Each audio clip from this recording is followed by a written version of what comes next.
President Trump, who just got done breaking a world record yet again by throwing a javelin from the White House all the way to the city limits of Washington, D.C., and he said, hey, National Guard, federal government, Metro Police, this is your job now. As far as that javelin went, keep the city safe. We're going to make D.C. safe once again. Everyone in this city has been scared. I've been walking to my car so scared of getting gunned down basically by all these roving bands of 14-year-old teenage criminals.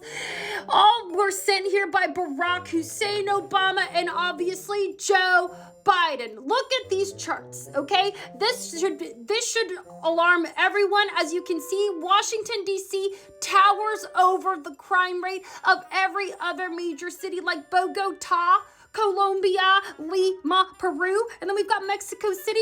These are all of Joe Biden's favorite cities to recruit criminals, like Abrego Galletita con Mantequilla, where he was like, hey guys, just come over, come to DC. It's a really great place to commit crimes, and crimes they did commit, okay? But that's why President Donald J. Trump is taking fierce action, unlike anybody else has taken before, to clean up the streets of Washington, D.C., because you know what, and what else we're doing? We're also petitioning for all of these thugs, these 14-year-old thugs that are ruining our city and therefore our nation. We're petitioning to treat them like the adults that they are, because if you can make adult actions like to take a life and to make a life, hello, and then also to take a life again, because these kids are getting abortions too, and they're becoming trans, hello, no.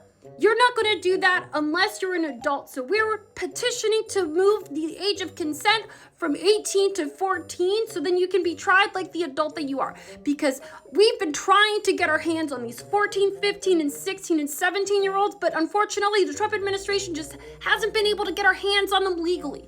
So that's why we are saying here in the White House, if you're old enough to vape, then it's not statutory rape, okay? Sure. Didn't we already have a Liberation Day on April 2nd for the tariffs? Okay, well, that's a stupid question, okay? Who wrote that? Caitlin? Seems like a Caitlin question. No. Liberation Day 2, yeah, of course. We can have two things. We can have two thoughts at once. In fact, what President Donald J. Trump is known best for are sequels like Home Alone 2, Lost in New York, where he famously cleaned up the streets of New York City. And that's exactly what he's going to be doing here in Washington, D.C. by cleaning up these streets, okay? What did he do in New York, you might ask? Where'd the pigeon lady even come from? No one knows where homeless people come from, but he got rid of her. He got rid of the Central Park Five, just as he's going to get rid of Zamdani. Okay? Does that make sense to you, Washington Post? All right? Any questions? I didn't think so.